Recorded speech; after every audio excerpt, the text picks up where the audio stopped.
In the spring of 1944, German intelligence officers in Berlin gathered around a conference table covered with photographs, intercepted communications, and reconnaissance reports. They weren't tracking Allied troop movements or supply shipments. They were tracking one man.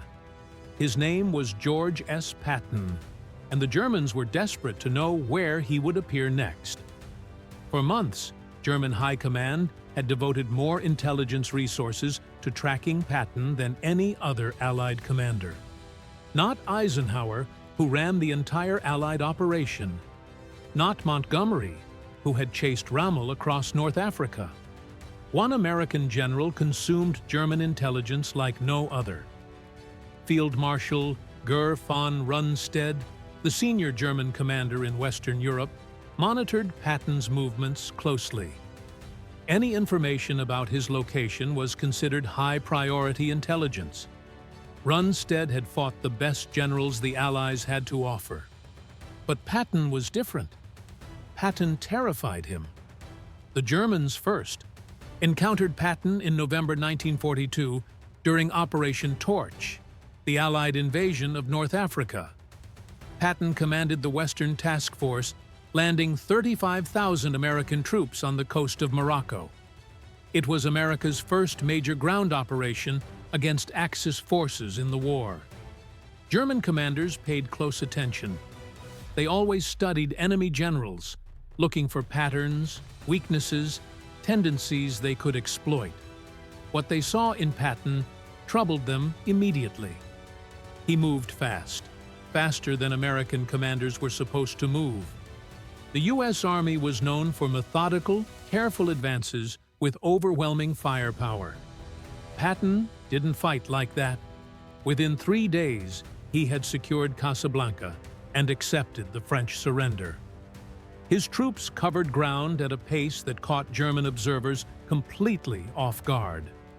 Field Marshal Albert Kessler, commanding German forces in the Mediterranean, requested detailed intelligence on this American general. Who was he? What was his background? How did he think? The reports came back with information that made German commanders deeply uncomfortable. Patton had spent his entire career studying German military tactics. He read German military theory in the original language.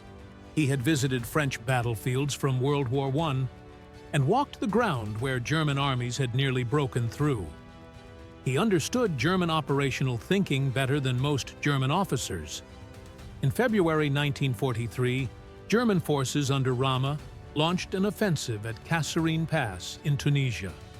The attack smashed through American lines and sent inexperienced U.S. troops fleeing in panic. It was the worst defeat American forces would suffer in the entire war. The Germans watched with interest to see how the Americans would respond. Would they retreat? Would they replace their commanders? Would they lose their nerve entirely? The answer arrived in early March. George Patton took command of 2nd Corps, the shattered American force that had collapsed at Kasserine. What happened next stunned German intelligence officers monitoring the front. Within 2 weeks, Patton had transformed 2nd Corps. The same soldiers who had fled in panic were now attacking. Discipline was restored. Morale was rebuilt. Units that had been combat ineffective were suddenly aggressive. German reconnaissance reported American patrols probing their lines with the new ferocity they hadn't seen before. Rommel himself took notice. In his diary, he wrote that American forces had suddenly become far more dangerous. The change was too rapid to be explained by reinforcements or new equipment. Something else had happened. Someone new was in command. July 1943, the Allies invaded Sicily, the stepping stone to mainland Italy. The plan called for Montgomery's British 8th Army to take the lead, driving up the eastern coast toward Messina, while Patton's 7th Army protected his flank. Patton had other ideas. He drove his forces across the western half of Sicily at a pace that astonished everyone, including his own commanders. His troops covered more ground in less time than any Allied force had managed in the entire war. German forces trying to evacuate across the Strait of Messina found themselves in a race they hadn't anticipated. Patton was pushing so hard that their escape route was threatened. Units that expected days to withdraw found themselves with hours. The evacuation became chaotic, with German commanders desperately trying to get their men out before Patton cut them off. When Patton reached Messina, he arrived before Montgomery, despite starting further away. He had covered 200 miles in 39 days, fighting all the way. German after-action reports described the campaign with a mixture of professional admiration and genuine alarm. One German officer wrote that Patton fought like a panzer commander, not an American infantry general. He took risks that American doctrine didn't allow. He exploited weaknesses before defenders could react. He thought like a German. That was exactly what scared them. August 1943. At the height of his success, Patton visited 2 evacuation hospitals in Sicily. What happened there nearly destroyed his career and handed the Germans an unexpected gift. Patton encountered soldiers suffering from combat fatigue. In his view, they were cowards who had abandoned their comrades. He slapped one soldier across the face. A week later, he slapped another, this time pulling his pistol and threatening to shoot the man. Word of the incidents reached Eisenhower, who was furious. The story leaked to the press. Suddenly, the general, who had just won a brilliant campaign, was facing calls for his removal. Congressmen demanded he be sent home in disgrace. Newspapers ran editorials calling him unfit for command. German intelligence monitored the controversy with great interest. They had identified Patton as the most dangerous American commander. Now the Americans might remove him themselves. German officers couldn't quite believe their luck, but Eisenhower didn't fire Patton. He reprimanded him severely and kept him in place. The Germans noted this decision with concern. The Americans clearly valued Patton despite the scandal. That meant they were probably saving him for something important. By early 1944, Patton had been removed from combat command. He was in England waiting. The Germans tracked his movements obsessively. They knew he was there. They knew he wasn't commanding any of the forces that would obviously participate in the coming invasion. So, what was he doing? German intelligence concluded that Patton must be commanding the main invasion force. It made perfect sense. The Americans wouldn't waste their best general on a secondary operation. Whatever Patton was leading would be the real attack. What the Germans didn't know was that the 1st United States Army Group was a ghost. It existed on paper and in radio signals. It had tanks made of inflatable rubber. Its headquarters buildings were painted plywood. Its massive invasion force existed entirely in German imagination. It was the greatest deception operation of the war. And it only worked because the Germans believed that wherever Patton was, that's where the main attack would come. The German High Command became convinced that the 1st United States Army Group would land at Padakli, the shortest crossing point across the English Channel. They positioned their best reserves there. They built their strongest defenses there. They waited for Patton there. June 6, 1944. Allied forces landed at Normandy, 150 miles southwest of Padico. The invasion Hitler had been expecting for years had finally arrived, but German commanders hesitated. Was this the real invasion, or was this a diversion meant to draw their reserves south before Patton struck at Paddock with the main force field? Marshal Rundstedt wanted to release the panzer reserves immediately to push the Allies back into the sea, but the order never came. Hitler and his staff believed the Normandy landing might be a feint. The real attack, led by Patton, could come any day at Cal. For 6 critical weeks, German armored divisions sat near Padel. waiting for an attack that would never come. The divisions that could have crushed the Normandy beachhead in its first vulnerable days remained frozen in place because of one man. Because the Germans couldn't believe the Americans would leave George Patton out of the most important battle of the war. August 1, 1944, Patton finally received a combat command. He took control of the Third Army and entered the fighting in Normandy. The Germans had been waiting for him. Now he was here, and he was about to prove every fear they had about him was justified. In the first 2 weeks of August, Third Army covered more ground than any Allied force had managed in 2 months of fighting. Patton's divisions raced through Brittany, then swung east toward Paris. German units that had held defensive lines for weeks suddenly found Americans behind them, cutting their supply routes, threatening their headquarters. The German command structure in western France collapsed. Units lost contact with their headquarters. Orders contradicted each other. Commanders didn't know where the front was because Patton kept moving it. Field Marshal Gunther von Kluge, who had replaced Rundstedt as the senior German commander in the West, sent increasingly desperate reports to Berlin. The American Third Army was everywhere. Every time German forces tried to establish a defensive line, Patton was already past it. The situation was out of control. By mid-August, Patton saw an opportunity that could end the war in France in a single stroke. German armies were retreating through a narrow gap near the town of Falaise.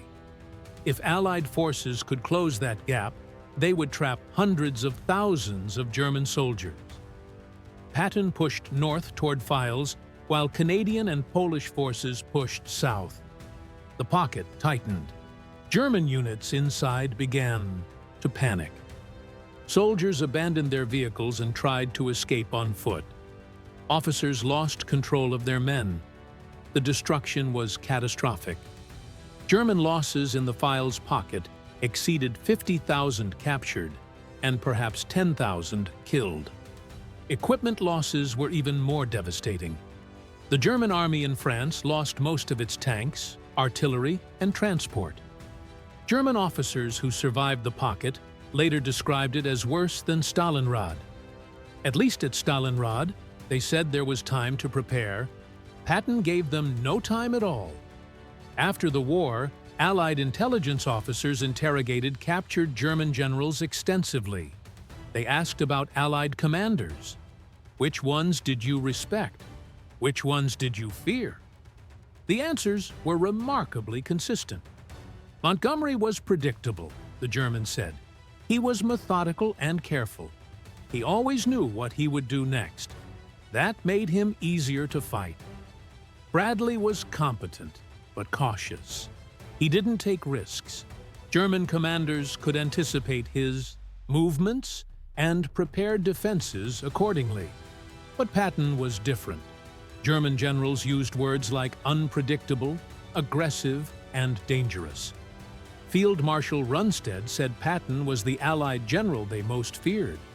General Fritz Berlin, who commanded the Panzer Lehr Division, said Patton was the only Allied commander who had the instincts of a German panzer leader. The Germans respected Rommel because he was bold and unconventional. They found those same qualities in Patton. He didn't fight by the book. He made decisions faster than his opponents could react. He understood that war was about speed and shock and violence, not careful planning and overwhelming force. Rundstedt put it simply. Patton, he said, was the most dangerous man they faced. December 1944, Germany launched its last major offensive of the war. A massive attack through the Ardennes Forest that caught Allied commanders completely by surprise. Within days, American forces were in retreat. The 101st Airborne Division was surrounded at Bastogne. The situation was desperate. Eisenhower called an emergency meeting at Verdun. He asked his commanders how quickly they could counterattack. Most generals talked about weeks of preparation. Moving armies was complicated. They needed time. Patton said 48 hours. He could attack in 2 days with 3 divisions. The other generals thought he was grandstanding. It was impossible. You couldn't turn an army 90 degrees and attack on a completely different axis in 48 hours. The logistics alone would take weeks, but Patton had already prepared. His intelligence officer, Oskar Koch, had predicted the German attack when everyone else dismissed the possibility. Patton had quietly developed contingency plans. When the attack came, he was ready. Patton made one phone call. Within hours, Third Army began its pivot north. More than 250,000 men, tens of thousands of vehicles in winter conditions across icy roads in 48 hours. The Germans couldn't believe it. They had expected weeks before any serious counterattack. Instead, Patton was already hitting their southern flank. The relief of Bastogne came on December 26th. The offensive that was supposed to split the Allied armies was stopped. After the war, German generals were asked about the Battle of the Bulge. What went wrong? Many of them gave the same answer. They hadn't expected Patton to respond so fast. They thought they had more time. They never learned. From the first day they encountered him in North Africa to the last day of the war, the Germans underestimated how fast Patton could move. And every time they paid for it. So why did German generals fear Patton more than any other Allied commander? Because he thought like them. German military doctrine emphasized speed, aggression, and exploitation of enemy weaknesses. The blitzkrieg that conquered Poland, France, and nearly Russia was built on these principles. German commanders understood this kind of warfare instinctively. Patton understood it too. He had studied German tactics for decades. He had internalized their philosophy of war.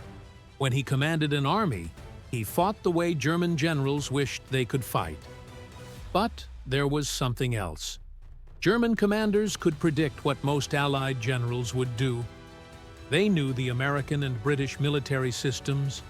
They understood the doctrine, the caution, the reliance on overwhelming firepower before advancing. Patton didn't follow the rules. He attacked when doctrine said to defend. He advanced when logistics said to halt. He took risks that his superiors considered reckless and his enemies considered terrifying. The Germans never knew what Patton would do next. They only knew it would be fast. It would be violent, and it would cost them. Field Marshal von Rundstedt, the man who had commanded German forces on D-Day, who had fought the best generals the Allies had to offer, summarized it after the war. Patton, he said, was the supreme master of mobile warfare. He was a brilliant practitioner of offensive tactics, and he was the Allied general the Germans feared the most. From the deserts of North Africa to the forests of the Ardennes, George Patton earned that fear. One battle at a time, one impossible victory at a time, until the German generals who had conquered Europe learned what it felt like to face a commander who fought exactly like they did, only better.